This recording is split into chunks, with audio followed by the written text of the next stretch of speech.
اسی طرح اللہ تعالیٰ نے اس آیت میں کیا کہا کہ ان کے لیے دگنا عذاب ہے. ٹھیک ہے، دنیا میں تو ان کے لیے عذاب ہے ہی ہے، لیکن مرنے کے بعد بھی جو ہے وہ ان کو عذاب عظیم، ٹھیک ہے، عذاب عظیم کا لفظ استعمال کیا کہ یہ ایک بہت بڑے عذاب کی طرف جو ہے وہ لوٹا دیے جائیں گے. اب یہاں پہ ہم دیکھتے ہیں عبداللہ بن عباس ہے، ان سے ایک روایت ہے کہ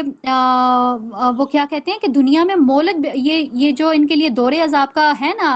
نوید سنائی گئی، تو وہ کیا ہے کہ یہ دنیا میں جو ان کے اوپر عذاب ہے وہ مختلف بیماریوں کی صورت میں یا اس طرح کی وہ اس میں نظر آتا ہے، اور آخرت میں جو ہے وہ ان کے لیے شدید عذاب ہے. لیکن یہاں پہ پھر یہ سوال پیدا ہوتا ہے کہ منافق اگر بیمار ہوتا ہے تو مومن بھی تو بیمار ہوتا ہے. تو پھر اسی کے جواب میں حضرت ابن عباس جو ہیں انہوں نے کیا کہا کہ جو مومن کی جو بیماری ہوتی ہے یا مومن کی جو تکلیف ہوتی ہے اس سے ان کے گناہ جھڑتے ہیں. ہمیں حدیث سے بھی اس کا ریفرنس مل جاتا ہے کہ جو مومن کو اگر ہلکی سی چوٹ بھی لگتی ہے، کوئی ٹھوکر بھی لگتی ہے نا، تو اس سے اس کے گناہ جھڑتے ہیں. ٹھیک ہے، جبکہ یہی جو بیماری اور جو تکلیف ہے منافق کے لیے وہ ایک عذاب کا باعث ہوتی ہے، وہ اس کو اس سے مزید منافقت میں جو ہے وہ مبتلا کر دیتی ہے. تو یہ دنیا میں بھی ان کے لیے عذاب ہوتا ہے اور آخرت میں بھی جو ہے وہ ان کے لیے اس سے بھی دوہرا عذاب ہے. آیت نمبر 102 ہے، اور کچھ دوسرے ہیں جنہوں نے اپنے گناہوں کا اعتراف کیا اور کچھ نیک عمل اور کچھ برے کیے. قریب ہے کہ اللہ ان پر توجہ فرمائے، یقیناً اللہ بہت بخشنے والا نہایت رحم کرنے والا ہے. اب یہ جو آیت ہے اس میں جو ہے وہ ہمیں کیا بتایا جا رہا ہے کہ کچھ لوگ ایسے بھی ہیں کہ جنہوں نے اپنی کوتاہیوں کو چھپانے کے لیے جھوٹ نہیں بولا، انہوں نے جھوٹی قسمیں نہیں اٹھائیں، انہوں نے بہانے نہیں بنائے، بلکہ انہوں نے اعتراف کر لیا کہ ہم سے غلطی ہوئی تھی. ٹھیک ہے، تو یہاں پہ بھی جو ہے وہ ہمیں ایک بہت اہم واقعے کی طرف نشاندہی کرائی گئی ہے جس کو ہم اگلی آیات میں جو ہے وہ بہت ڈیٹیل سے دیکھیں گے. لیکن یہاں پہ کیا کہا جا رہا ہے کہ انہوں نے اپنے اچھے اور برے اعمال کو گڈ مٹ کر دیا، یعنی کہ ان سارے لوگوں میں 10 لوگ ایسے تھے کہ جو مومنین میں ان کا شمار ہوتا تھا، لیکن وہ چونکہ جنگ سے پیچھے رہ گئے تھے تو ہمیں ایک حدیث میں بالکل کلیئر ہم نے دیکھا تھا کہ جنگ سے پیچھے رہ جانے والا بھی منافق کہلائے گا. تو وہی چیز ہے کہ یہاں اب وہ تھے تو مومن، لیکن اپنی سستی کی وجہ سے یا جس بھی ریزن کی وجہ سے وہ پیچھے رہ گئے، تو انہوں نے پھر کیا کیا کہ انہوں نے جھوٹی قسمیں نہیں اٹھائیں، انہوں نے اپنے گناہوں کا اعتراف کر لیا. تو یہاں اللہ تعالیٰ نے کیا کہا کہ امید ہے کہ اللہ ان کی توبہ کو قبول فرما لے گا. اب یہ کون لوگ تھے؟ ایک روایت میں جو ہے وہ ملتا ہے کہ یہ والی جو آیت ہے یہ حضرت ابو لبابہ اور ان کے چند ساتھی، مطلب ان کے ساتھ 7 لوگ ایسے تھے کہ جن کے بارے میں یہ نازل ہوئی کہ ان لوگوں سے جو ہے وہ سستی اور دنیا داری کی جو مصروفیات تھی ان کے باعث جو تھا ان کی کوتاہی ہوگی ان سے، اور یہ لوگ غزوہ تبوک پہ نہیں جا سکے. لیکن کیا ہوا کہ جلدی ان کو اپنی اس غلطی کا جو تھا وہ احساس بھی ہو گیا کہ انہوں نے ایک بہت بڑی غلطی کر لی ہے. اسی لیے انہوں نے کیا کیا کہ جب ان کو یہ معلوم ہوا کہ نبی کریم صلی اللہ علیہ وسلم جو ہے وہ واپس مدینہ تشریف لا رہے ہیں، فتح یاب ہو گئے ہیں، واپس آ رہے ہیں، تو انہوں نے خود ہی اپنے لیے ایک سزا تجویز کی. ٹھیک ہے، انہوں نے کیا کیا کہ اپنے آپ کو مسجد نبوی کے جو پلرز تھے ان کے ساتھ باندھ لیا اور یہ کہا کہ ہم لوگ اس وقت تک خود کو نہیں کھولیں گے یا کوئی اور ہمیں نہیں کھولے گا کہ یہ جب تک نبی کریم صلی اللہ علیہ وسلم واپس نہ آ جائیں اور وہ خود آ کے جو ہے وہ ان کو کھولیں گے تو یہ کھولیں گے، ادروائز یہ اسی حالت میں جو ہے اگر یہ مر بھی جائیں تو ان کو قبول ہے. تو یہ والا جو سارا چیز تھی، اس کو کیا اس سے ہم کیا ایک سبق لیتے ہیں کہ اگر کسی سے کوئی غلطی ہو جاتی ہے یا کوئی کوتاہی سرزد ہو جاتی ہے تو جیسے ہی ایک آپ کو اس چیز کا ادارک ہو جاتا ہے، آپ کو یہ احساس ہو جاتا ہے، تو سب سے پہلا کام کیا ہوتا ہے کہ آپ جو ہیں وہ اللہ تعالیٰ سے توبہ کر لیں. ٹھیک ہے، اب آپ توبہ کریں گے، اللہ تعالیٰ سے معافی مانگیں گے، اور پھر جب یہ عہد کریں گے کہ آپ اس چیز کو ریپیٹ نہیں کریں گے، تو ممکن ہے کہ اللہ تعالیٰ جو ہے وہ ایسی توبہ کو قبول کر لیتا ہے۔ تو یہاں پہ بھی ہمیں ایسی ہی ایک توبہ کا ذکر جو ہے وہ ملتا ہے کہ ان لوگوں نے پھر واقعی ایسی توبہ کی تھی کہ اللہ تعالیٰ نے ان کی توبہ کو قبول کر لیا، اور اس طرح سے قبول کر لیا کہ ان کا بھی ذکر جو ہے وہ ہمیں قرآن پاک کے اندر نظر آ رہا ہے کہ ہم اس کو آج اتنے سالوں کے بعد بھی جو ہے وہ ہم اس کو آج پڑھ رہے ہیں اور اس سے سبق حاصل کر رہے ہیں۔ آیت نمبر 103 ہے، ان کے مالوں سے صدقہ وصول کیجئے کہ اس کے ساتھ انہیں پاک صاف کیجئے اور ان کے لیے دعا کیجئے، بے شک آپ کی دعا ان کے لیے باعث سکون ہے اور اللہ خوب سننے اور خوب جاننے والا ہے۔ یہاں پہ ہم دیکھتے ہیں کہ جب ان لوگوں کی یہ جو 7 لوگ تھے جب ان 7 لوگوں کی توبہ قبول ہو گئی تھی، تو انہوں نے اپنی توبہ کے شکرانے کے طور پر انہوں نے کیا کیا تھا کہ انہوں نے اللہ تعالیٰ کی راہ میں اپنا مال پیش کیا تھا، ٹھیک ہے۔ تو یہاں اللہ تعالیٰ نے کیا کہا کہ انہوں نے جو بھی مال پیش کیا ہے، جو صدقات پیش کیے ہیں، نبی کریم صلی اللہ علیہ وسلم کو یہ کہا جا رہا ہے کہ آپ ان کو ایکسیپٹ کر لیں، ٹھیک ہے، اور یہ جو صدقات ان سے لیے جا رہے ہیں، ان سے ان کا جو مال ہے وہ پاک ہو جائے گا، اور ساتھ میں جو ہے وہ ان کا تزکیہ بھی جو ہے وہ آپ ان کا تزکیہ بھی کریں۔ تو یہاں پہ بھی یہ چیز بھی ایک یہاں سے ہمیں ایک سبق یہ بھی ملتا ہے کہ جب تک جو ہے وہ اللہ تعالیٰ صدقات کو قبول نہیں کرتے ہیں، تو یہ بھی ایک چیز جو ہے وہ ہمارے اس میں آتی ہے نا کہ ہم اپنی طرف سے بہت وہ کر کے دے رہے ہوں کہ جی ہم دل میں یہ نیت ہو کہ ہم بڑا کچھ کر رہے ہیں دنیا کو دکھانے کے لیے، اور یہ سارا کچھ ہم اس طرح سے کر کے اگر دیں، تو یہاں پہ ہمیں اس سے یہ بھی ملتا ہے سبق کہ اللہ تعالیٰ قبول کرے گا صدقات تو وہ آپ کی وہ چیزیں ساری قبول ہوں گی، ادروائز جیسے ہم نے نظر کے حوالے سے ایک وہ پڑھا تھا نا کہ اس سے صرف اور صرف بخیل کا مال نکلتا ہے، تو یہ بھی اگر اللہ تعالیٰ ان کو ایکسیپٹ نہ کریں تو یہ بھی پھر اسی طرح سے جاتا ہے کہ بس صرف ایک بخیل کا مال ہی نکلنے والی بات ہوتی ہے۔ یہاں پہ اللہ تعالیٰ نے نبی کریم صلی اللہ علیہ وسلم کو ساتھ میں کیا ایک انسٹرکشن دی ہے کہ آپ ان کے لیے دعا بھی کیجئے، آپ کی دعا، آپ کا ان کے حق میں دعا کرنا ان کے لیے باعث سکون ہوگا، یعنی کہ جب نبی کریم صلی اللہ علیہ وسلم ان کے حق میں دعا بھی کریں گے تو پھر ان لوگوں کو یہ یقین ہو جائے گا کہ ہماری توبہ جو ہے وہ ایکسیپٹ ہو گئی ہے، اور ہم نے جو صدقات وغیرہ دیے ہیں، ہم نے جو مال دیا ہے وہ بھی ایکسیپٹ ہو چکا ہے۔ آیت نمبر 104 ہے، کیا وہ نہیں جانتے کہ اللہ اپنے بندوں کی توبہ قبول فرماتا ہے اور ان کے صدقات کو قبولیت عطا فرماتا ہے، اور یہ کہ وہ بہت ہی توبہ قبول کرنے والا اور رحم فرمانے والا ہے۔ اسی طرح سے آیت نمبر 105 ہے کہ آپ صلی اللہ علیہ وسلم ان سے کہہ دیجئے کہ تم عمل کرو، اب اللہ اور اس کا رسول صلی اللہ علیہ وسلم اور اہل ایمان تمہارے عمل کو دیکھیں گے، اور ان قریب تمہیں لوٹا دیا جائے گا اس کی طرف جو کہ ہر غائب اور حاضر کا جاننے والا ہے، پھر وہ تمہیں بتا دے گا جو کچھ تم کیا کرتے تھے۔ اب یہاں پہ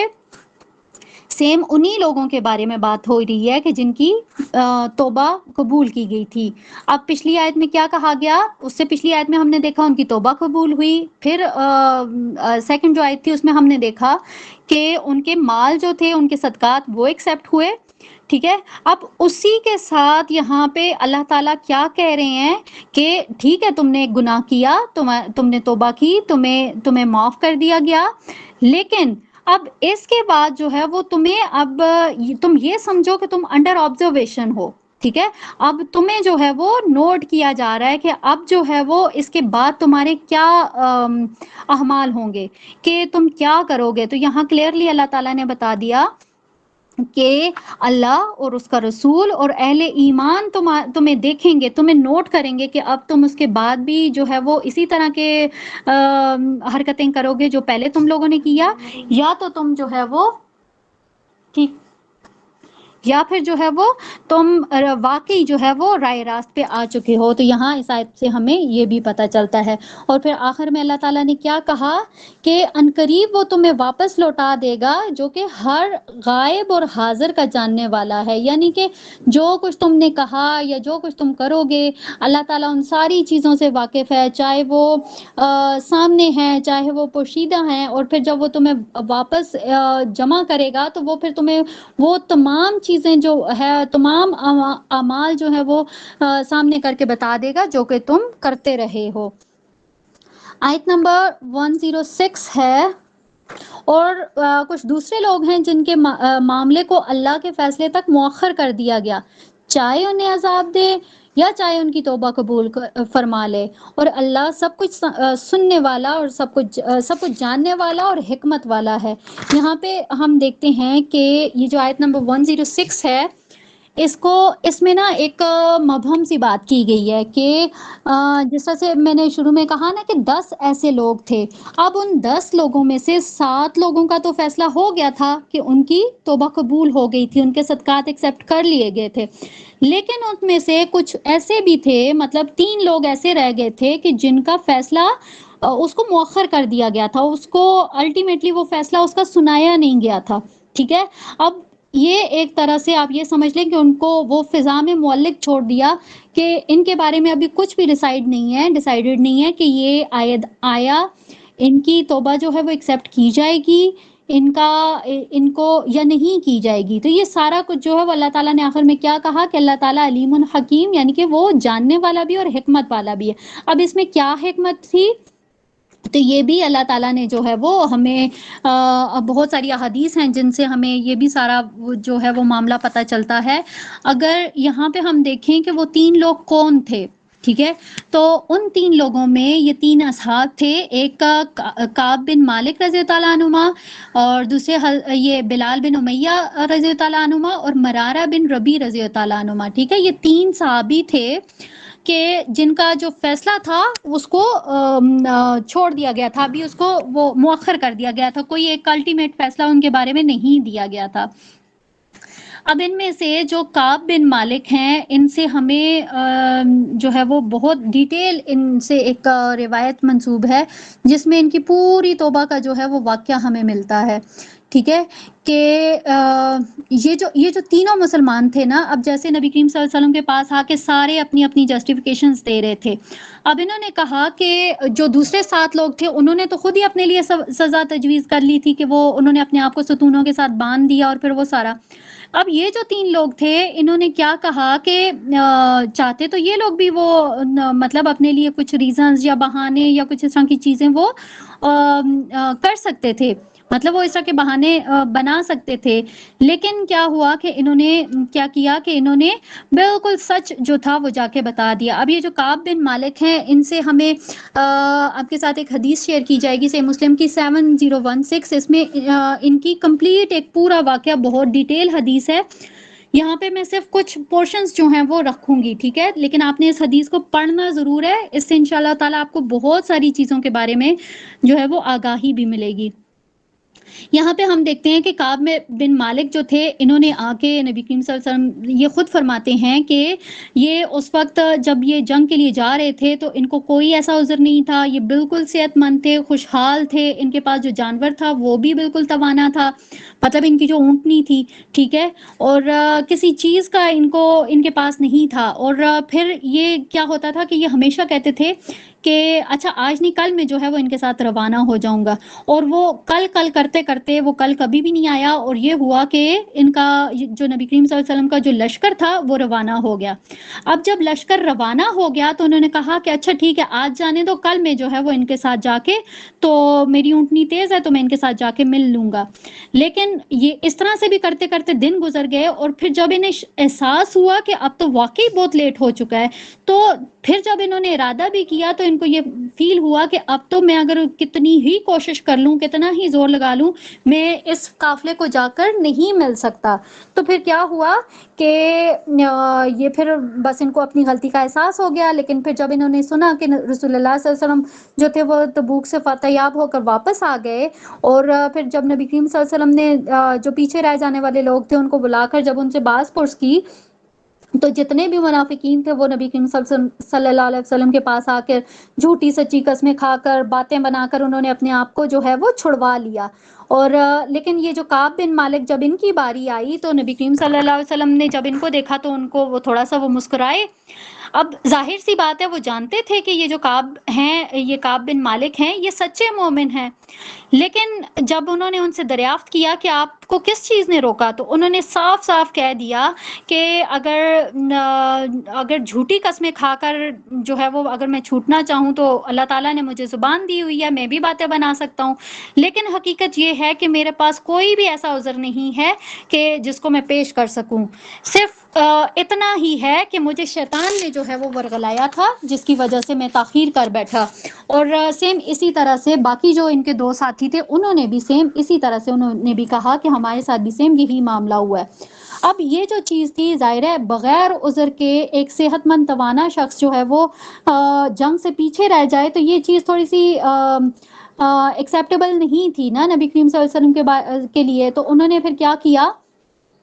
کہ جس وقت تک اللہ تعالیٰ کی طرف سے ان کے لیے کوئی فیصلہ نہیں آ جاتا تو اس وقت تک ان کے ساتھ ایک جو بائیکاٹ تھا وہ کرنے کا اعلان کر دیا۔ اب کیا ہوا کہ یہ جب ان کا سوشل بائیکاٹ کیا گیا تو اس میں ان کے لیے بہت مطلب کوئی بھی ان سے کلام نہیں کرتا تھا، کوئی ان سے بات چیت نہیں کرتا تھا۔ کیا ہوا کہ اس دوران میں بہت سارے ایسے بھی واقعات ہوئے، اور ایک دن یہ اپنے چچا کے پاس گئے تھے، سوری چچا کے بیٹے جو تھے ان کے بھائی مطلب کزن لگتے تھے، ان کے پاس گئے، وہ ان کے بچپن کے دوست بھی تھے، ان سے انہوں نے بات کرنی چاہیے لیکن انہوں نے ان سے بات نہیں کی۔ اسی طرح سے 40 دن گزر گئے کہ ان کے بارے میں کوئی فیصلہ نہیں آیا، اور بہت ہی ایک کٹن اگر جس کو کہیں نا وقت وہ جو تھا وہ ان تینوں کے لیے تھا۔ اب یہاں پہ کیا ہوا کہ جب اس سوشل بائیکاٹ کے 40 دن ہو گئے تو نبی کریم صلی اللہ علیہ وسلم کی طرف سے ایک حکم یہ آیا کہ ان کی جو بیویاں ہیں وہ بھی ان سے علیحدہ ہو جائیں، ٹھیک ہے۔ تو یہاں پہ آپ حدیث میں ڈیٹیل سے پڑھ سکتے ہیں کہ وہ پھر حضرت جو بلال بن امیہ تھے اور ان کی کعب بن مالک ان کی جو بیوی تھی وہ بھی ان کو چھوڑ کے چلی گئیں، اور جو تیسرے صحابی تھے ان کے وہ تھوڑے بوڑھے تھے تو انہوں نے اپنے حضور صلی اللہ علیہ وسلم سے ان کے لیے ان کی خدمت کے لیے انہوں نے پرمیشن لے لی، لیکن ان کی جو بیوی تھی وہ بھی ان کو چھوڑ کے چلی گئی۔ پھر اسی طرح سے ان سارے واقعات کو دیکھتے ہوئے ایک جو والی غسان تھا، ٹھیک ہے، غسان کا جو والی تھا اس نے ان کو ایک خط لکھا جس میں اس نے کہا مطلب بڑا ایک کوئی ہمدردانہ کوئی مشفقانہ قسم کا خط لکھا کہ بھئی آپ کے اوپر اتنا ظلم ہو رہا ہے اور آپ اتنے باعزت آدمی ہیں، آپ کو اس طرح سے ذلیل کیا جا رہا ہے، کوئی آپ کی بات نہیں کر رہا، آپ کی قدر نہیں کر رہا، آپ ایسا کریں ہمارے پاس آ جائیں، ہم آپ کو جو ہے وہ بہت اعلیٰ مرتبہ دیں گے، آپ کی عزت کریں گے، یہ سارا کچھ۔ تو یہ بھی حضرت کعب بن مالک کہتے ہیں کہ بہت آزمائش تھی ایک میرے لیے، جس کا جواب اور اس خط کا جو جواب تھا وہ حضرت کعب نے کس طرح سے دیا کہ انہوں نے وہ خط لے کے آیا تھا اسی کے سامنے جو ہے وہ ایک جلتے تندور میں ڈال دیا تھا، تو اور پھر اس کو یہ کہا کہ یہ میری طرف سے اس خط کا جواب ہے۔ مینز یہ آزمائش کا جو یہ وقت تھا اس میں جس طرح کے حالات اللہ تعالیٰ کی طرف سے ان کے لیے پیدا کیے گئے تھے اس میں یہ اپنے بالکل ایک مضبوط ہو کے یہ کھڑے رہے۔ اسی طرح سے پھر ہم دیکھتے ہیں کہ جب 50ویں دن یہ ان کا جو سوشل بائیکاٹ تھا یہ 50 دنوں تک طویل ہو گیا، تو یہاں پہ پھر جو تھا ان کے لیے معافی کا ایک اللہ تعالیٰ کی طرف سے ایک وہ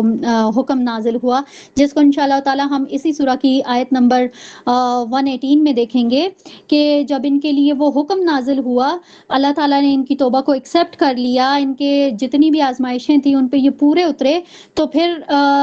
جیسے ہی ان کی توبہ ایکسیپٹ ہوگی تو بہت سارے ایسے اصحاب تھے کہ جنہوں نے انہوں نے تو خوشی کا اظہار کیا ہی کیا تھا، لیکن باقیوں نے بھی بہت زیادہ مطلب خوشی کا اظہار کیا تھا، اور ان کا جو بہت مطلب بہت دور دور سے جو تھا وہ ان کو یہ خوشخبری سنانے کے لیے جو صحابہ تھے وہ آئے تھے کہ بھئی آپ لوگوں کی توبہ قبول ہو گئی ہے۔ تو ہم اگر یہاں پہ دیکھیں تو ہمارے لیے ایک بہت بڑی اگزامپل ہے کہ اگر اللہ تعالیٰ جب کسی کو آزمانا چاہتا ہے تو وہ پھر کس حد تک آزماتا ہے۔ اسی طرح سے ہم آگے دیکھتے ہیں آیت نمبر 107 ہے، اس میں کیا کہا جا رہا ہے کہ اور وہ لوگ جنہوں نے مسجد بنائی تکلیف دینے اور کفر پھیلانے اور ایمان والوں کے درمیان تفرقہ ڈالنے کے لیے اور گھات لگانے کے لیے کہ جنہوں نے اس سے پہلے اللہ اور اس کے رسول سے لڑائی کی، اور یقیناً وہ ضرور قسمیں اٹھائیں گے کہ ہم نے بھلائی کے سوا کچھ ارادہ نہیں کیا، اور اللہ گواہی دیتا ہے کہ بے شک وہ جھوٹے ہیں۔ اب یہاں پہ جیسے شروع میں نے بتایا تھا کہ منافقین کی طرف سے ایک مسجد بنائی گئی تھی۔ اب یہ جو مسجد بنائی گئی تھی اس کے پیچھے ایک بہت پوری ایک پلاننگ تھی کہ ظاہر ہے یہ لوگ کھل کے تو اس طرح کی حرکتیں نہیں کر سکتے تھے، پھر کسی ایک جگہ پہ یہ اکٹھے بھی نہیں ہو سکتے تھے. تو کیا ہوا کہ ایک یہ جو مسجد تھی اس کے بنانے میں نا ایک شخص تھا ابو عامر، ٹھیک ہے، یہ اس کا سارا ہاتھ تھا. اب یہ ابو عامر کون تھا؟ یہ قبیلہ خزرج سے اس کا تعلق تھا، ٹھیک ہے. اور زمانہ جاہلیت میں یہ کیا ہوا کہ اس نے یہ عیسائیت قبول کر کے یہ راہب بن گیا تھا، اور عرب میں جو ہے یہ اہل کتاب کے ایک بہت بڑے عالم کے طور پر یہ جانا جاتا تھا، ٹھیک ہے. اسی طرح سے ہم نے دیکھا کہ ایک بہت بڑے عالم کا ذکر ہم نے اس سے پہلے بھی ایک جگہ پہ دیکھا، عیسائیت کا، ورقہ بن نوفل، ٹھیک ہے. لیکن ورقہ بن نوفل اور اس ابو عامر اس میں بہت مطلب زمین آسمان کا ڈفرنس تھا، ٹھیک ہے. اس کا جو رویہ تھا وہ بالکل برعکس تھا. اب جیسے ورقہ بن نوفل تھے، جب انہوں نے نبی کریم صلی اللہ علیہ وسلم کے بارے میں جب انہوں نے سنا تھا، جب انہوں نے ساری باتیں دیکھی تھی، تو انہوں نے، آپ کو یاد ہے کہ انہوں نے کیا کہا تھا کہ کاش اللہ تعالیٰ مجھے اتنا ٹائم دے کہ میں جو ہے وہ آپ کا ساتھ دے سکوں، اور جب آپ کی قوم، میں آپ کی حفاظت کر سکوں، جب آپ کی قوم آپ کو نکالے تو میں آپ کی مدد کر سکوں. لیکن یہ جو تھا، جب اس کو نبی کریم صلی اللہ علیہ وسلم کے بارے میں معلوم ہوا تو یہ کیا ہوا، یہ ان کا دشمن بن گیا، ٹھیک ہے. اب یہ کیا کرتا ہوتا تھا کہ یہ ظاہر ہے جب یہ بدر میں اہل مکہ کو شکست ہو گئی تھی تو یہ مکہ میں جا کر آباد ہو گیا تھا. اب یہاں پہ کیا ہوا کہ مکہ میں بھی یہ مسلمانوں کے خلاف سازشیں کرتا رہتا. اسی طرح سے احد میں بھی اس نے جو تھی وہ مختلف سازشیں کی. پھر غزوہ حنین کے بعد پھر کیا ہوا کہ جب اس کو یہ فیل ہوا کہ اب یہاں پہ میری جگہ نہیں ہے، تو پھر اس نے عرب کو چھوڑ کر یہ شام جو تھا وہ منتقل ہو گیا. لیکن شام میں بھی جانے کے بعد ایسا نہیں تھا کہ یہ اپنی حرکتوں سے باز آیا ہو. اس نے وہاں پہ بھی جا کے مدینہ کے جو منافقین تھے ان کے ساتھ اس نے ریلیشنز بنائے، ٹھیک ہے، ان کے ساتھ اس نے روابط قائم کیے. اور پھر اسی کے مشورے کے اوپر یہاں پہ منافقین نے کیا کیا، مسجد زرار کے نام سے انہوں نے ایک مسجد بنائی، ٹھیک ہے. اور اس مسجد کی حقیقت کیا تھی کہ یہ زرار، یعنی کہ اب یہ جو زرار کا لفظ ہے یہ کس سے، ضرر سے نکلا ہے. ضرر کا کیا مطلب ہوتا ہے؟ نقصان پہنچانا، تکلیف پہنچانا. تو اسی لیے اس کا نام بھی جو تھا وہ مسجد زرار، یعنی کہ یہ مسلمانوں کو تکلیف پہنچانے کے لیے اور ایک فتنے کا ایک مرکز تھی یہ. اسی طرح سے اب یہاں پہ کیا کہا گیا کہ انقریب وہ قسمیں کھا کھا کر کہیں گے کہ ہمارا تو نیکی کا ارادہ تھا، یعنی کہ یہ جو ہم نے مسجد بنائی ہے یہ نیکی کے لیے بنائی ہے. اچھا ایک سیکنڈ مجھے 2 منٹ دیجیے، ٹھیک ہے.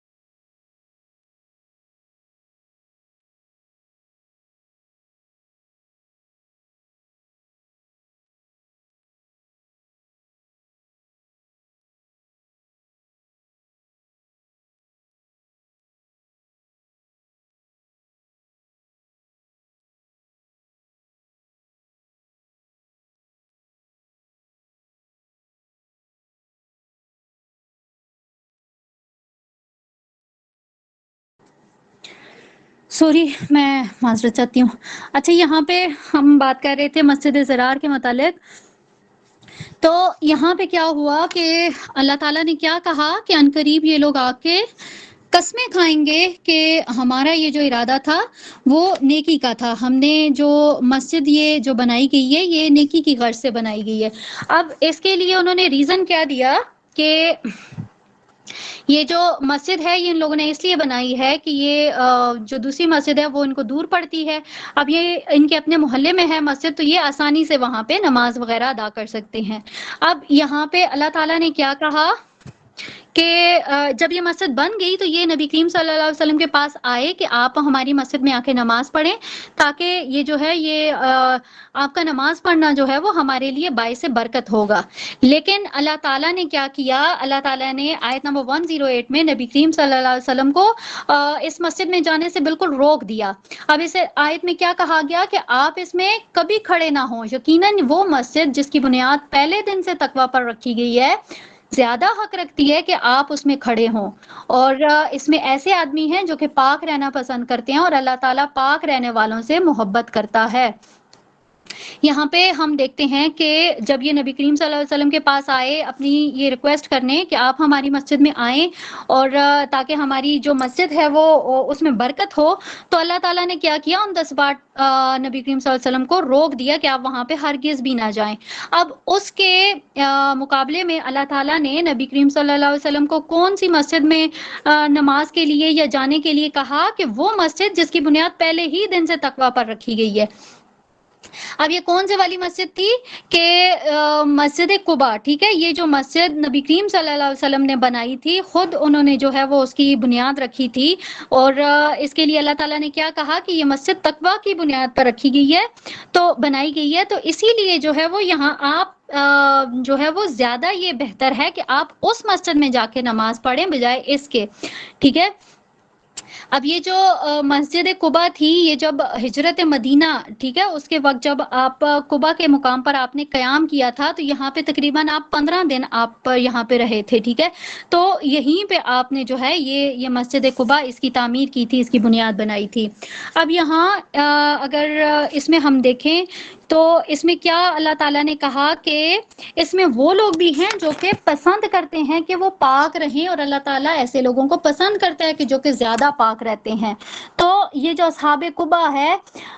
جب ان سے پوچھا گیا کہ اللہ تعالیٰ نے آپ کے بارے میں اس طرح سے کیوں کہا, اللہ تعالیٰ نے آپ کی طہارت کی اتنی تعریف کیوں کی ہے, تو پھر انہوں نے جواب میں کہا کہ ہم لوگ جب قضائے حاجت کے بعد ڈھیلے استعمال کرتے ہیں تو اس کے بعد پھر ہم پانی سے بھی طہارت حاصل کرتے ہیں. تو یہاں پہ ہم اس چیز سے یہ بات سمجھ سکتے ہیں کہ اللہ تعالیٰ نے اس کا جو طہارت کا جو معیار تھا اس کو مد نظر رکھتے ہوئے ان کے بارے میں اس طرح آیت میں اس طرح کے الفاظ استعمال کیے ہیں. اب یہاں پہ ہم دیکھتے ہیں کہ یہ جس طرح مسجد قباء کی بات کی گئی ہے, تو اگر فضیلت کے اعتبار سے دیکھا جائے تو مسجد قباء کی فضیلت جو ہے وہ ہمیں سنن ابو داؤد کی حدیث نمبر 2040 اور مسند احمد کی حدیث نمبر 12702 سے بھی پتہ چلتی ہے کہ یہاں پہ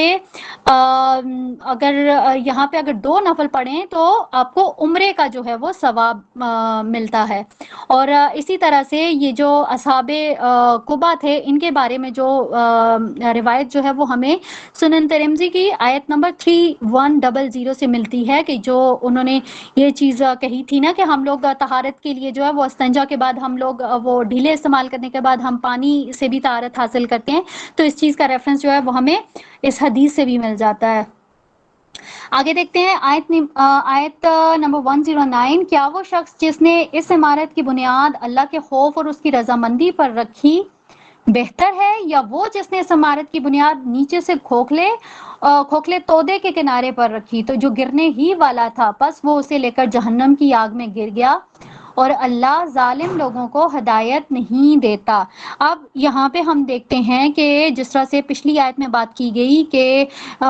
کریم صلی اللہ علیہ وسلم کو مسجد قباء میں جو ہے وہ نماز پڑھنے کی تلقین کی گئی, اور ساتھ میں بتایا گیا کہ یہ وہ مسجد ہے کہ جس کی بنیاد جو ہے وہ تقویٰ پر رکھی گئی ہے. ٹھیک ہے, اور اسی کے ساتھ وہاں کے نمازیوں کے بھی ایون اللہ تعالیٰ نے اوصاف جو ہیں وہ گنوائے ہیں کہ وہاں کے نمازی بھی جو ہیں وہ بھی بہت پاک باز ہیں. اب یہاں اللہ تعالیٰ نے ان ساری چیزوں کو کیوں کہا, کیونکہ اللہ تعالیٰ خود پاک ہے اور وہ پاکی کو پسند کرتا ہے. اور پھر ان دونوں مسجدوں کا کمپیریزن بھی بتایا کہ ایک تو وہ مسجد ہے جو کہ اللہ تعالیٰ کی جو خوف ہے یا پھر اللہ تعالیٰ کی جو خوشنودی ہے اس کو حاصل کرنے کے لیے بنائی گئی ہے, اور ایک وہ مسجد ہے کہ جس کو کفر کے لیے جو ہے وہ بنایا گیا ہے. اور اس عمارت کے لیے اللہ تعالیٰ نے آیت میں کیا لفظ استعمال کیا کہ شفا جرف ہار, کہ یہ ایسی ایک عمارت ہے کہ جو کہ ایسے تودے پہ بنائی گئی ہے جو کہ یہ سمجھیں کہ ابھی کے ابھی جو ہے وہ دریا برج یا سمندر برد ہونے والا ہے. مطلب وہ اتنا کھوکھلا تودا ہے کہ جس کے لیے اللہ تعالیٰ نے یہ والے ورڈز استعمال کیے. تو یہاں پہ جو ہے وہ ہم یہ دیکھ سکتے ہیں کہ یہ جو مسجد کی حقیقت تو اللہ تعالیٰ نے بتائی کہ یہ ایسی ہے کہ جو سمجھیں کہ ابھی جو ہے یہ گری، لیکن اسی کے ساتھ اللہ تعالیٰ نے اس کے بنانے والوں کا جو ہے وہ ان کا بھی بتایا کہ ان کا کردار کتنا گھناؤنا اور کتنا ان کا عقیدہ کتنا گندا ہے. یہ لوگ کتنا جہنم کے بالکل کنارے کے اوپر بیٹھے ہوئے ہیں. جس طرح سے اللہ تعالیٰ نے مثال دی نا کہ یہ جو مسجد ہے یہ بالکل کنارے پہ بنی ہوئی ہے کہ یہ ابھی جو ہے وہ گر جائے گی، سیم اسی طرح اس کے بنانے والے جو ہیں وہ جہنم کے کنارے پہ بیٹھے ہوئے ہیں کہ ابھی وہ مرے اور ادھر وہ جہنم میں وہ دھڑام کر کے گر گئے. تو یہاں پہ اللہ تعالیٰ نے ایک دونوں مساجد کا جو ہے وہ کمپیریزن بیان کیا ہے. یہاں پہ آگے دیکھتے ہیں ہم آیت نمبر 110 میں، یہ عمارت جو انہوں نے بنائی ہے ان کے دلوں میں شکوک و شبہات پیدا کیے رکھے گی، الا یہ کہ ان کے دلوں کے ٹکڑے کر دیے جائیں، اور اللہ سب کچھ جاننے والا اور حکمت والا ہے. یہاں پہ ہم یہ دیکھتے ہیں کہ ان لوگوں کی جو منافقت تھی اس کو بتایا گیا ہے کہ وہ کتنا وہ گہرا اثر پکڑ چکی ہے، وہ جڑ پکڑ چکی ہے کہ اب کتنی بھی کوشش کی جائے وہ ختم نہیں ہوگی. اسی طرح سے آگے ہم دیکھتے ہیں یہاں پہ ہمارے پاس جو ہے وہ رکوع اینڈ ہو جاتا ہے. ٹھیک ہے، یہاں پہ جو اگلا رکوع ہمارے پاس شروع ہو رہا ہے اس میں ہم یہ دیکھتے ہیں کہ اس کے جو مین پوائنٹس ہیں، ٹھیک ہے، اس میں سب سے پہلے جو ہے وہ ہمیں کیا ملتا ہے کہ مومن اور اللہ کے بیچ میں جو عہد ہے، ٹھیک ہے، اس کی شروع کی جو آیات ہیں ان میں ہمیں وہ نظر آئے گا انشاءاللہ تعالیٰ، اس کے بارے میں ہم پڑھیں گے. سیم اسی طرح سے اللہ تعالیٰ یہ بھی بتا رہے ہیں کہ یہ جو عہد ہے یہ ایسا نہیں ہے کہ اللہ تعالیٰ نے صرف مسلمانوں کے ساتھ کیا، بلکہ یہ اہل کتاب کے ساتھ، تورات اور انجیل میں بھی ہمیں یہ والا عہد ملتا ہے. اور یہ کیا عہد ہے کہ یہ وہ عہد ہے کہ جس میں ایک مومن جو ہے وہ اللہ تعالیٰ سے جو ہے وہ اپنی جان اور مال کا وہ سودا کرتا ہے، اور اللہ تعالیٰ اس کو کس کے عوض خریدتا ہے؟ جنت کے عوض. ٹھیک ہے، اور اسی طرح سے اگلی آیت میں ہمیں مومنین کی جو ہے صفات ہیں وہ بیان کی گئی ہیں، وہ ہمیں انشاءاللہ تعالی ہم ان کے بارے میں پڑھیں گے. اور پھر اگر اس رکوع کی آخری آیات دیکھیں تو ان میں ہمیں انہی وہ جو 3 صحابہ تھے جن کا فیصلہ مؤخر کیا گیا تھا، ان کا جو ان کے بارے میں کیا فیصلہ کیا گیا ہمیں وہ جو ہے وہ ان آیات میں نظر آئے گا. یہاں سے ہم سٹارٹ کرتے ہیں، آیت نمبر 111 ہے. اس میں کیا کہا گیا ہے کہ یقیناً اللہ نے ایمان والوں سے ان کی جانیں اور ان کے اموال خرید لیے ہیں، اور اس کے بدلے میں یقیناً ان کے لیے جنت ہے، اور اللہ کے راستے میں لڑتے ہیں بس قتل کرتے ہیں اور قتل کیے جاتے ہیں. تورات اور انجیل اور قرآن میں اللہ کے ذمے پکا وعدہ ہے، اور اللہ سے زیادہ اپنا وعدہ پورا کرنے والا کون ہو سکتا ہے؟ اس سودے پر خوش ہو جاؤ، اور تم نے اللہ سے کیا ہے، اور یہ بہت بڑی کامیابی ہے. یہاں پہ ہم دیکھتے ہیں کہ آیت نمبر 111 جو ہے، اب اس میں سیم وہی بات کہ اللہ تعالیٰ نے کیا کہا کہ اللہ تعالیٰ نے جو اہل ایمان ہیں ان کی جان اور مال کے بدلے میں اللہ تعالیٰ نے ان کے ساتھ جنت کا سودا کیا ہے. تو یہ کیا ہے؟ یہ اللہ تعالیٰ کی طرف سے وعدہ ہے. ٹھیک ہے، اب یہ کون لوگ ہیں؟ مومنین کی ظاہر بات کی گئی ہے. تو مومنین کون ہیں؟ یا تو وہ قتل کرتے ہیں یا پھر وہ قتل ہو جاتے ہیں. تو اس کی مثال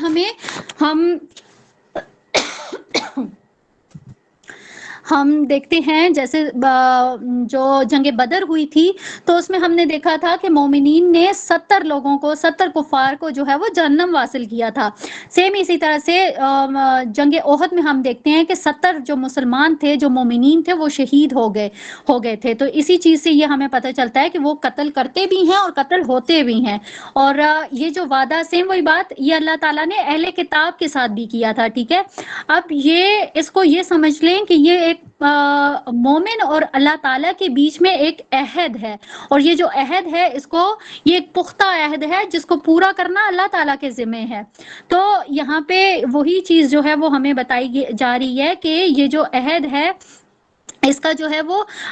تورات میں بھی ذکر ہے، انجیل میں بھی ذکر ہے، اور پھر اب یہ ہے قرآن مجید میں بھی جو ہے وہ یہاں پہ کیا جا رہا ہے۔ اور پھر آیت کے اینڈ میں کیا کہا جا رہا ہے کہ اللہ سے بڑھ کر اپنے عہد کو کون ہے جو اپنے عہد کو پورا کرے گا، ٹھیک ہے۔ تو یہاں اس میں اللہ تعالیٰ نے کیا کہا کہ خوش ہو جاؤ اس سودے پر جو تم نے اللہ تعالیٰ کے ساتھ کیا ہے۔ اب اس کے لیے یہاں پہ اللہ تعالیٰ نے کس کا، بے کا لفظ استعمال کیا، ٹھیک ہے، کہ یہ جو بندے اور اللہ کے درمیان یہ جو تجارت ہوئی ہے، یہ جو سودا ہوا ہے جس کو بے کا لفظ اللہ تعالیٰ نے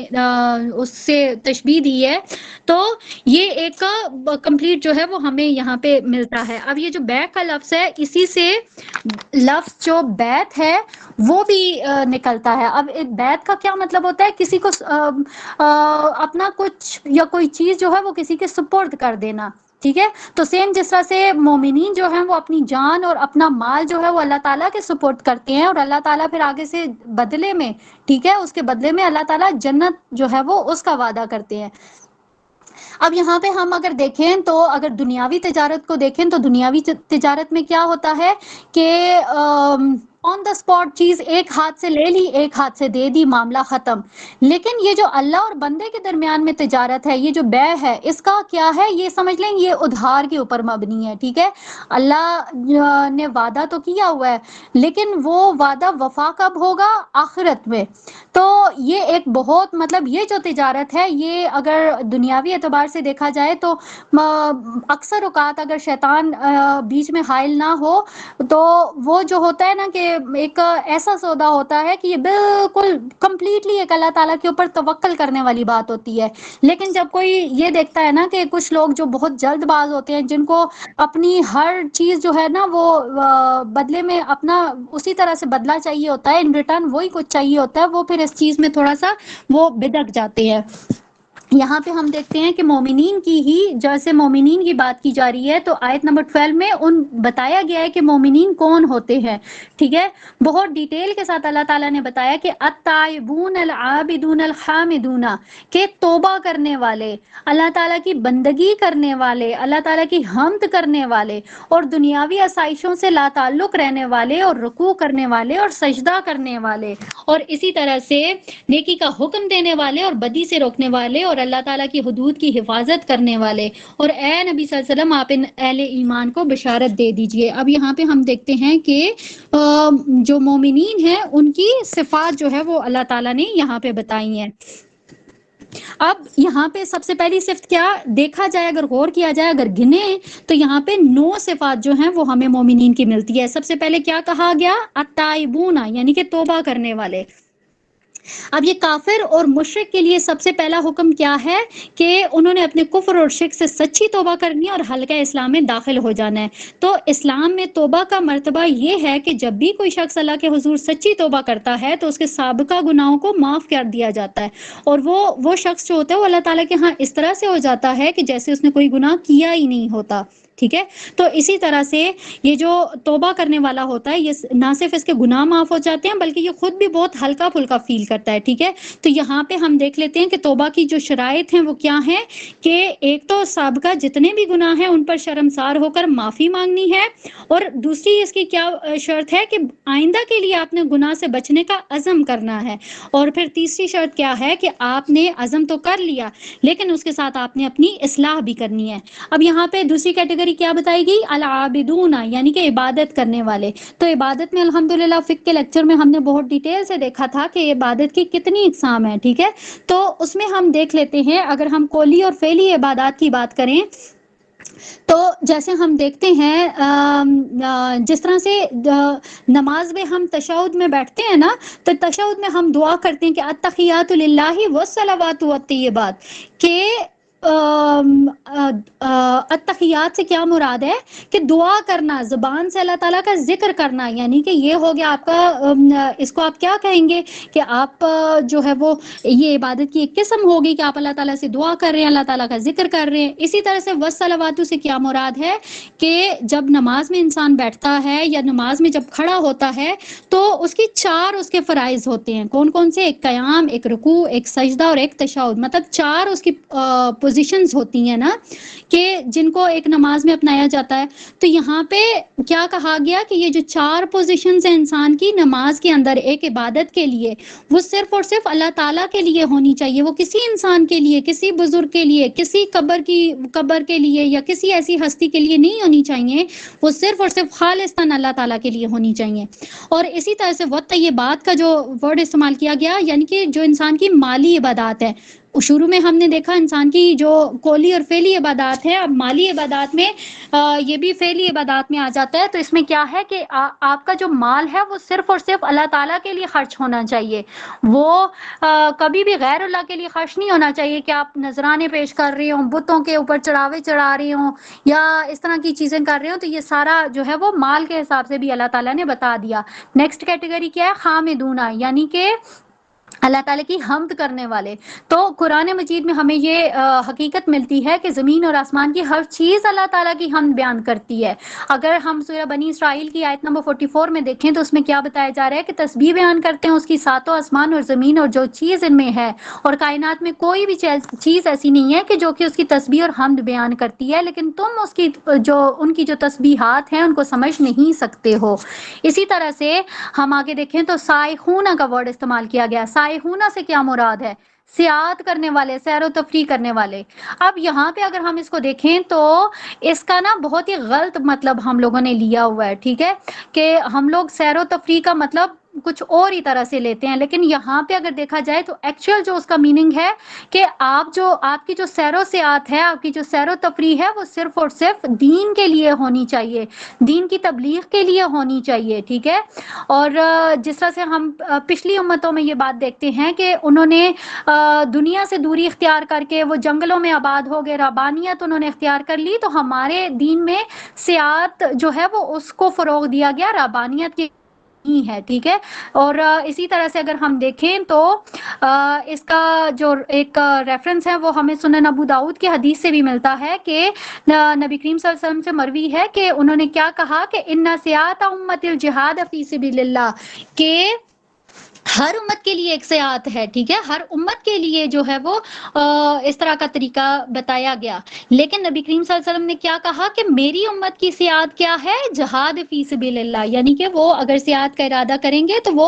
جہاد فی سبیل اللہ، یعنی کہ اللہ تعالیٰ کی راہ میں لڑنے کے لیے، دین کی تبلیغ کے لیے جو ہے وہ ان کی سیاحت ہوگی۔ اسی طرح سے اگلی کیٹیگری کیا بتائی گئی؟ امر بالمعروف اور نہی عن المنکر، ٹھیک ہے، کہ وہ نیکی کا حکم دیں گے اور برائی سے روکیں گے۔ تو اس چیز کو جو بھی ہے، اس کو بھی اگر ہم دیکھیں تو قرآن پاک میں ہمیں متعدد مقامات ایسے ہیں جس میں اس چیز کا ذکر ملتا ہے کہ اے مسلمانوں، اللہ تعالیٰ نے تمہیں جو ہے وہ امر بالمعروف اور نہی عن المنکر کے لیے بنایا ہے، تو ہمیں یہ چیز بہت جگہوں پہ ملتی ہے۔ اب اس کا مفہوم کیا ہے کہ اللہ تعالیٰ نے انسان کو کس لیے بنایا ہے کہ وہ نیکیوں پر وہ نیکی کا حکم دے، ٹھیک ہے، وہ خود بھی نیکیوں کے اوپر عمل پیرا ہو اور دوسروں کو بھی نیکی کی تلقین کرے، اسی طرح سے وہ خود بھی برائیوں سے بچے اور دوسروں کو بھی جو ہے وہ برائیوں سے بچائے۔ تو یہ چیز جو ہوتی ہے وہ امر بالمعروف نہی عن المنکر میں آتی ہے۔ اور اسی طرح سے والحافظون، اس سے کیا مراد ہے کہ حفاظت کرنے والے۔ اب یہ مومنوں اور مجاہدوں کی اگر دیکھا جائے تو یہ آخری صفت ہے اور اس میں اللہ تعالیٰ کی حدود کی حفاظت کرنے کے بارے میں بات کی گئی ہے، ٹھیک ہے۔ اب یہاں پہ کیا کہا گیا کہ انڈیویجولی بھی آپ نے اللہ تعالیٰ کی حدود کو کراس نہیں کرنا، اور نہ ہی آپ نے جو ہے وہ کولیکٹیولی بھی آپ نے اس چیز کا خیال رکھنا ہے کہ کہیں بھی پہ بھی اللہ تعالیٰ کی حدود کو کراس نہ کیا جائے، ٹھیک ہے۔ یعنی کہ اللہ تعالیٰ کی حدود سے کیا مراد ہے کہ شریعت کے جو قوانین، جو ضابطے، جو چیزیں اللہ تعالیٰ نے بتا دی ہیں، ان کو کبھی بھی جو ہے وہ کسی بھی انسان نے نہ انفرادی طور پہ انڈیویجولی نہ ہی اجتماعی طور پہ ان حدود کو کراس کرنا ہے۔ تو ایسے لوگوں کے لیے، ایسے مومنین کے لیے اللہ تعالیٰ نے کیا کہا کہ ایسے لوگوں کو بشارت دے دیجئے۔ آگے جو ہے وہ ہمارے پاس اگلی آیت ہے، آیت نمبر 113۔ اس میں کیا کہا جا رہا ہے کہ نبی نبی اور ان لوگوں کے لیے جو ایمان لائے ہیں جائز نہیں ہے اس کے بعد کہ ان پر واضح ہو گیا کہ وہ مشرکوں کے لیے بخشش کی دعا کریں، خواہ وہ رشتہ دار ہوں، بلا شبہ وہ جہنمی ہوں۔ اب اس کو اگر دیکھیں گے تو بہت ہی ایک مطلب ایک جس میں بہت ہی ایک اہم میسج اس آیت میں ہمیں ملتا ہے کہ مشرک اگر آپ کا رشتہ دار ہے، آپ کا کتنا ہی قریبی رشتہ ہے اس سے، تو یہاں پہ اس چیز سے منع کر دیا گیا کہ ان کے لیے دعائے مغفرت کی جائے۔ اب اس چیز کی اگر اگزامپل ہم دیکھیں تو جیسے جب یہ حضرت ابراہیم علیہ السلام کے جو والد تھے اور ان کا جب انتقال ہو رہا تھا، اور جب ان کی زندگی میں حضرت ابراہیم علیہ السلام نے ان کے لیے بہت زیادہ جو تھی وہ بخشش کی، مغفرت کی دعائیں کی، لیکن جیسے ہی ان کا انتقال ہوا تو انہوں نے چھوڑ دیا۔ سیم اسی طرح سے جب ابو طالب ان کی ڈیتھ ہو رہی تھی، ان کا وقت نزا قریب تھا، تو وہاں پہ بھی نبی کریم صلی اللہ علیہ وسلم نے ان کو کہا تھا کہ وہ کلمہ پڑھ لیں، لیکن انہوں نے نہیں کیا۔ تو یہاں پہ یہ چیز بتا دی گئی ہے کہ مشرک چاہے ہی اس کا آپ کے ساتھ کتنا ہی قریبی رشتہ ہے، آپ اس کے لیے بخشش کی، مغفرت کی دعا نہیں کر سکتے ہیں۔ اسی طرح سے آگے 114 آیت ہے، اور نہیں تھا استغفار کرنا ابراہیم کا اپنے باپ کے حق میں مگر ایک وعدے کی بنیاد پر جو انہوں نے اس سے کیا تھا، اور جب آپ علیہ السلام پر واضح ہو گیا کہ وہ اللہ کا دشمن ہے تو آپ نے بھی ان سے اعلان بیزاری کر دیا۔ یقیناً ابراہیم بہت درد دل رکھنے والے اور حلیم الطبع شخص تھے۔ اب یہاں پہ سیم وہی والی بات آ گئی کہ زندگی میں تو وہ ان کو کہتے رہے، انہوں نے ان کی بات نہیں مانی، لیکن جب انہوں نے دیکھا کہ اب تو ان کی وفات بھی ہو گئی ہے تو اب ان کے لیے دعائیں مغفرت کرنے کا کوئی فائدہ نہیں ہے، کیونکہ اللہ تعالیٰ نے یہ بات بہت کلیئرلی بتا دی ہے کہ ایک انسان جو مر گیا اس کے لیے اب توبہ کا دروازہ جو ہے وہ بند ہو گیا۔ آیت نمبر 115 دیکھتے ہیں۔ اللہ کا یہ طریقہ نہیں ہے کہ کسی قوم کو گمراہ کر دے اس کے بعد کہ انہیں ہدایت دی ہو، جب تک ان پر واضح نہ کر دے کہ انہیں کس چیز سے بچنا ہے۔ یقیناً اللہ تعالیٰ ہر شے کا جاننے والا ہے۔ اب یہاں پہ ہم دیکھتے ہیں کہ اللہ تعالیٰ کی طرف سے بات بہت پہلے جو ہے وہ واضح ہو چکی ہے کہ اللہ تعالیٰ جب بھی کسی کو ہدایت یا گمراہی ہدایت اور گمراہی جو ہے وہ اللہ تعالیٰ نے اپنے طرف منسوب کی ہوئی ہے، ٹھیک ہے۔ اب اس کا یہ ہرگز بھی مطلب نہیں ہے کہ اللہ تعالیٰ کسی کو جبرن جو ہے وہ ہدایت دے گا یا پھر جبرن جو ہے وہ کسی کو گمراہ کرے گا، ٹھیک ہے۔ اس سے ہمیشہ یہ مطلب لینا چاہیے کہ ہدایت اور گمراہی جس طرح اللہ تعالیٰ کے اختیار میں ہے، اللہ تعالیٰ کے اختیار میں ہر چیز ہے، ٹھیک ہے۔ زمین اور آسمان کے ہم معاملات دیکھتے ہیں، یہ ساری چیزیں اللہ تعالیٰ کے اختیار میں، سیم اسی طرح سے ہدایت اور گمراہی بھی اللہ تعالیٰ ہی سے منسوب ہے، اللہ تعالیٰ ہی کے اختیار میں ہے۔ کوئی انسان کسی کو گمراہ نہیں کر سکتا، کوئی انسان کسی کو ہدایت پہ نہیں لے کے آ سکتا جب تک اللہ تعالیٰ نہ چاہے۔ آیت نمبر 116 اور 117 کو ہم اکٹھا دیکھیں گے تو ہم اس میں دیکھتے ہیں، آیت نمبر 116 میں دیکھیں کہ اس میں اللہ تعالیٰ نے کمپلیٹلی بتا دیا کہ یقیناً اللہ ہی کے لیے آسمان اور زمین کی بادشاہی، وہی زندہ کرتا ہے، وہی موت دیتا ہے، تمہارے لیے اللہ کے سوا کوئی نہیں ہے حمایتی اور مددگار۔ سیم اللہ تعالیٰ نے بتا دیا کہ جس طرح سے اللہ تعالیٰ ہر چیز پہ قادر ہے، سیم اسی طرح اللہ تعالیٰ ہدایت اور گمراہی پہ بھی قادر ہے۔ آیت نمبر 17 ہے کہ اللہ مہربان ہوا نبی صلی اللہ علیہ وسلم پر، مہاجرین پر اور انصار پر کہ جنہوں نے آپ کی اتباع کی، آپ کا ساتھ دیا مشکل وقت میں، اور اس کے بعد کہ ان میں سے ایک گروہ کے دل میں کچھ کجی آنے لگی، پھر اللہ تعالیٰ نے ان پر نظر رحمت فرمائی، یقیناً وہ ان کے حق میں بہت مہربان، بہت رحم فرمانے والا ہے۔ اب یہاں پہ ہم دیکھتے ہیں کہ جس طرح سے اللہ تعالیٰ نے پیچھے جو تھا وہ سابقون الاولین اور مہاجرین اور انصار کا ذکر کیا تھا، سیم یہاں پہ اللہ تعالیٰ کہہ رہے ہیں کہ وہ لوگ جو کہ مہاجرین اور انصار تھے، ٹھیک ہے، اور پھر وہ لوگ کہ جنہوں نے ان کی پیروی کی۔ تو یہاں پہ اب یہ مشکل وقت کون سا تھا؟ ظاہر ہے یہ جو غزوہ تبوک تھا، بہت مشکل حالات تھے، بہت دفعہ ہم نے یہ پڑھا کہ کس کس طرح کی آزمائش تھی، کہ مومنین کو کس کس طرح سے آزمایا گیا۔ تو جن لوگوں نے اس وقت میں نبی کریم صلی اللہ علیہ وسلم کا ساتھ دیا تو ان کے بارے میں کیا کہا جا رہا ہے؟ اچھا، پھر اس میں ہم نے یہ دیکھا کہ ایک گروہ وہ تھا کہ جن کے دل میں کجی آنے لگی، تو الحمدللہ اس کے بارے میں بھی ہم پیچھے پڑھ چکے ہیں کہ وہ کون لوگ تھے، کہ جو لوگ پیچھے رہ گئے، جو واقعی مومنین میں سے تھے۔ اور پھر اسی طرح سے ہم اگر آیت نمبر 118 میں دیکھیں تو ہمیں ان ساری چیزوں کو کنکلوڈ کر کے اللہ تعالیٰ نے بتا دیا کہ پہلے ٹرانسلیشن دیکھ لیتے ہیں اس کی کہ کیا ہے، کہ اور ان تین پر بھی اللہ نے انہیں رحمت کی نگاہ کی کہ جن کا معاملہ مؤخر کر دیا گیا تھا، یہاں تک کہ زمین اپنی تمام تر کشادگی کے باوجود ان پر تنگ پڑ گئی تھی اور ان پر اپنی جان بھی بوجھ ہو گئی تھی، اور انہیں یقین ہو گیا تھا کہ اب اللہ کے سوا کوئی جائے پناہ نہیں ہے۔ تو یہاں پہ ہم دیکھتے ہیں کہ بہت ڈیٹیل سے ہم نے اس میں یہ جو حدیث آپ کے ساتھ شیئر کی گئی تھی اس میں یہ پورا معاملہ جو تھا وہ بیان کیا گیا، اور یہی وہ آیت ہے جس کے بارے میں پیچھے میں نے آپ کو کہا تھا کہ یہ جو حضرت کعب بن مالک اور ہلال بن امیہ اور مرارہ بن ربی تھے، ان کے لیے اس آیت میں یہ پھر نازل کی گئی جس میں ان کی معافی کا جو اعلان تھا وہ کیا گیا کہ 50 دنوں کے سوشل بائیکاٹ کے بعد پھر جو ہے وہ ان کی توبہ ایکسیپٹ ہوئی تھی اور یہ اپنی آزمائش میں کامیاب ہوئے تھے، اور پھر یہاں پھر اللہ تعالیٰ نے ان کی توبہ کا جو واقعہ ہے اس کا ذکر قرآن پاک میں بھی کیا۔ اور آگے جو ہم دیکھتے ہیں آیت نمبر 119 سے 129، یہ ہمارے پاس 15th رکوع ہے، اس میں ہم دیکھ لیتے ہیں کہ اس کے مین پوائنٹس کیا ہیں۔ ٹھیک ہے، اس میں ہم سب سے پہلے دیکھیں گے یہ 119 سے لے کر 122 تک ہے، اس میں جو ہے وہ ہمیں جماعت کی اہمیت کے بارے میں جو ہے وہ بیان ملے گا۔ اس سے پہلے ہم نے یہ جماعتی زندگی کے بارے میں سورہ نساء میں پڑھا تھا، ٹھیک ہے، لیکن یہاں پہ اس کی امپورٹنس کے بارے میں بتایا جائے گا، اور اسی کے ساتھ ساتھ یہ بھی بتایا جائے گا کہ ایک جماعت کے ساتھ ہوتے ہوئے چاہے کس بھی طرح کے حالات ہوں آپ کو جو ہے وہ ان کا سامنا کرنا ہوتا ہے۔ ایسے نہیں ہوتا کہ اگر کوئی مشکل پیش آ جائے تو آپ بھاگ کھڑے ہوں، آپ پیٹ پھیر لیں، اور حالات اگر آسان ہوں آپ کے لیے موافق ہوں تو آپ جو ہیں وہ واپس آ جائیں، تو یہ والا سین نہیں ہوتا۔ اور اسی طرح اسی کے ساتھ ساتھ جو ہے وہ ہم اس رکوع میں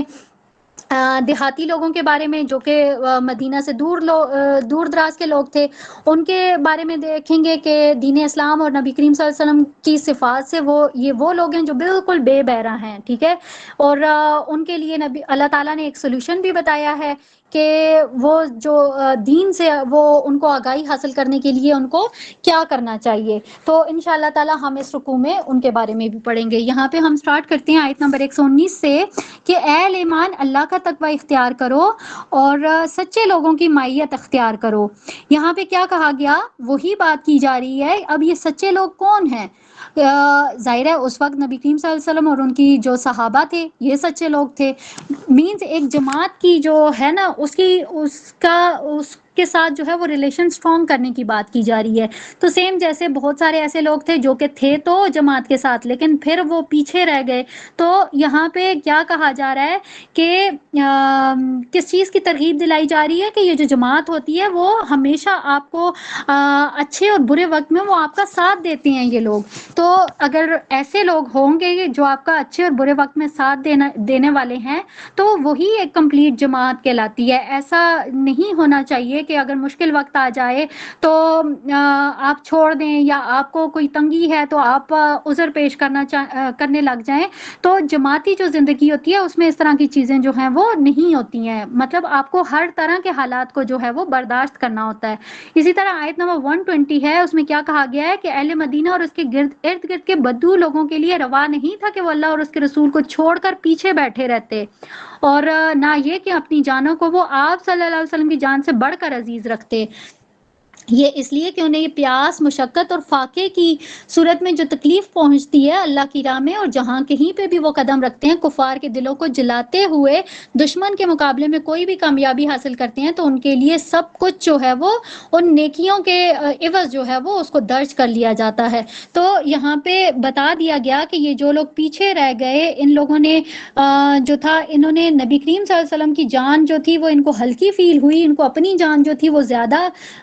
امپورٹنٹ لگی۔ تو یہاں پہ اللہ تعالیٰ نے یہ بتا دیا کہ ایک جماعت کے ساتھ جب آپ کا ریلیشن ہوتا ہے تو پھر آپ کو جو ہے وہ اس طرح کی تکالیف جیسے پیاس ہو گئی یا فاقے ہو گئے تو ان ساری چیزوں کو جو ہے وہ بیس نہیں بنانا چاہیے۔ آیت نمبر 121 ہے کہ اللہ یقیناً نیک لوگوں کے اجر کو ضائع نہیں کرتا تاکہ وہ بدلہ دے انہیں بہت ہی عمدہ اس کا جو عمل وہ کرتے رہے ہیں۔ یہاں پہ بھی جو ہے وہ اللہ تعالیٰ نے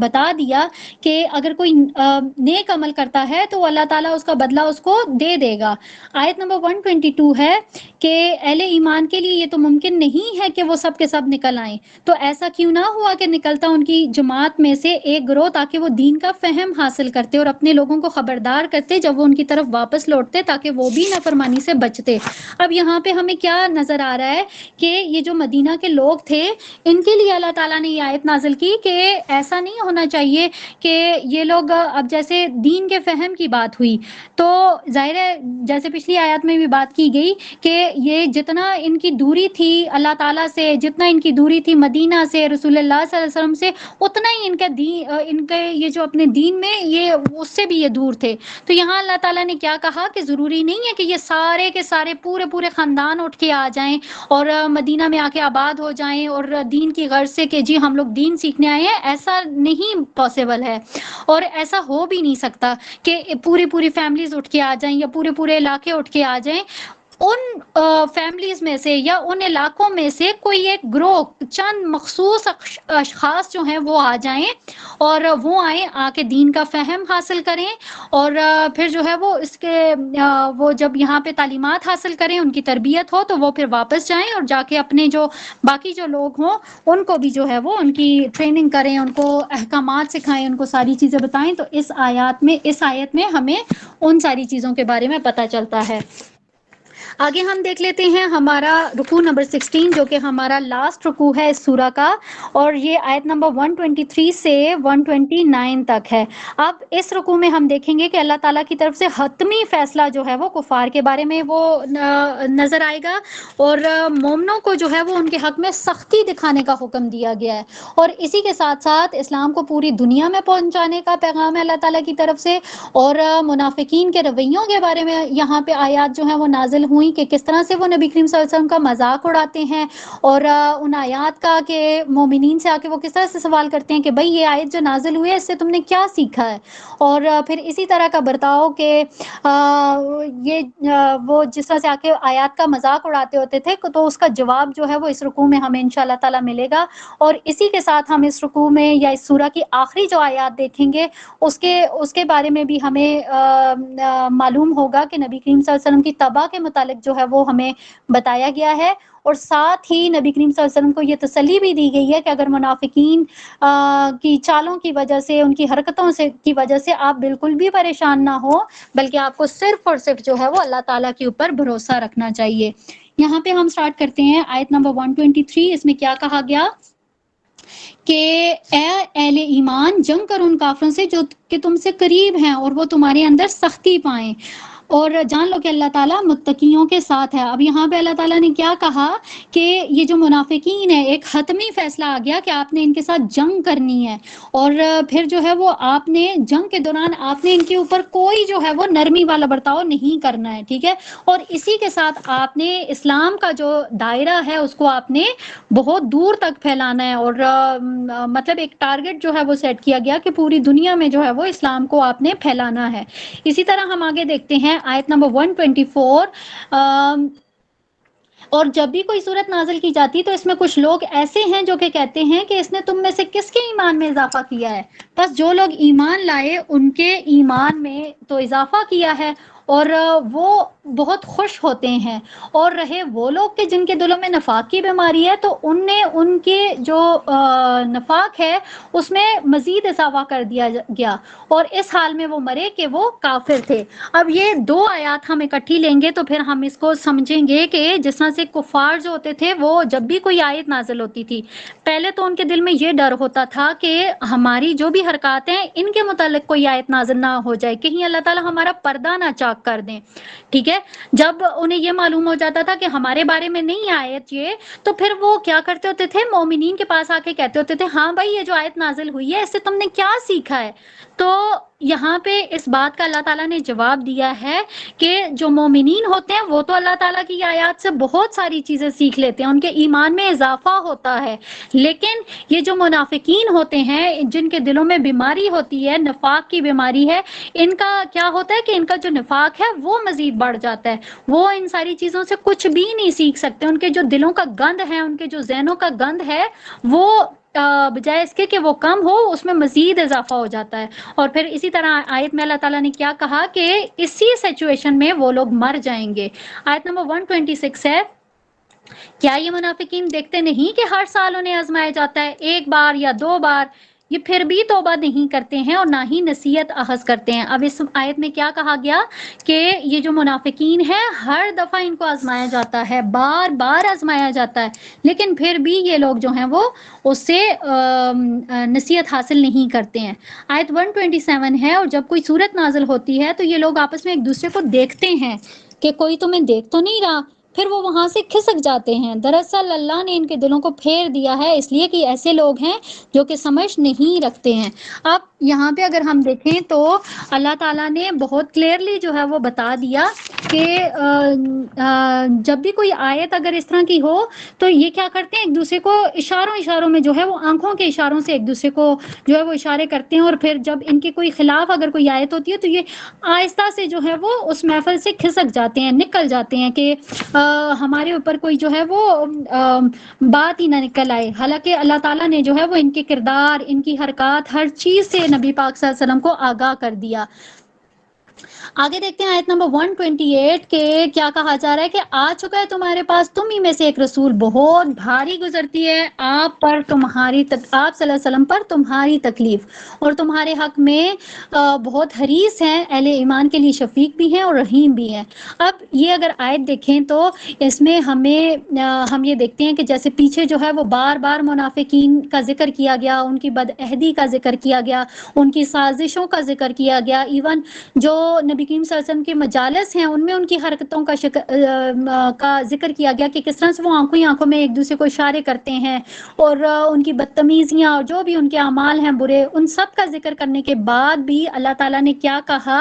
کہ ان ساری چیزوں کو دیکھنے کے باوجود بھی یہ جو نبی ہیں، یہ جو انہی میں سے ہیں، تو وہ ان کی ان ساری حرکتوں کو وہ جو ہے وہ نظر انداز کر دیتے ہیں. اور یہاں پہ نبی کریم صلی اللہ علیہ وسلم کی تعریف کرتے ہوئے جو ہے وہ اللہ تعالیٰ نے کیا کہا کہ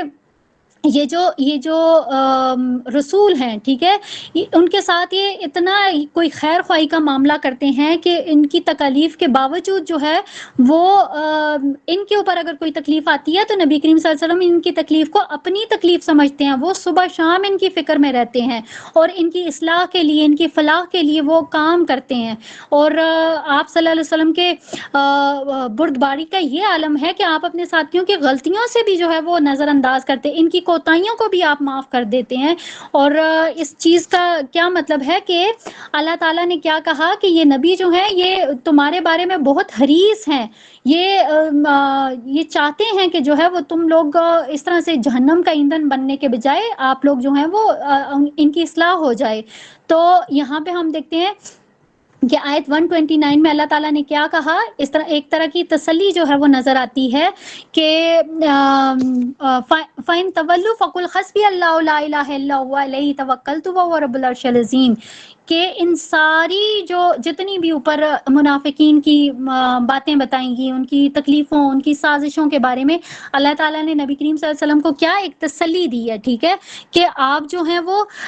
ان ساری چیزوں کے اوپر پریشان نہ ہوں. ٹھیک ہے، یہ جو مشرکین ہیں، یہ جو کفار ہیں، یہ آپ کی طرف جو ان کا ایک توجہ نہیں دیتے، آپ کی بات نہیں سنتے، تو ان ساری چیزوں کے اوپر جو ہے وہ آپ اپنا دل چھوٹا نہ کریں، آپ اپنا حوصلہ جو ہے وہ نہ ہاریں، بلکہ آپ جو ہیں وہ یہاں پہ اللہ تعالیٰ کے ایک نمائندے ہیں. ٹھیک ہے، تو آپ کو جو ہے وہ ان لوگوں کی مخالفت سے یا ان لوگوں کی عدم توجہ کی وجہ سے گھبرانا نہیں چاہیے، بلکہ آپ کی دعا، آپ کا عقیدہ، آپ کا عمل یہ ہونا چاہیے کہ اللہ کے سوا کوئی مدد کرنے والا نہیں ہے، اسی پر میرا بھروسہ ہے جو کہ عرش عظیم کا مالک ہے. تو یہ یہاں پہ اگر دیکھا جائے تو یہ وہ عقیدہ ہے کہ جس کی بنیاد پر دنیا کا کوئی خوف، کوئی لالچ جو ہے وہ کسی بھی مومن کے پاؤں کو نہیں لڑکھڑا سکتا. تو یہاں پہ جو ہے وہ ایک عظیم دعا کے ساتھ جو ہے وہ اس سورہ کا اختتام ہوتا ہے. بارک اللہ لی ولکم فی القرآن الکریم ونفعنی وإیاکم مما فیہ من الآیات وذکر الحکیم وتقبل منی ومنکم تلاوتہ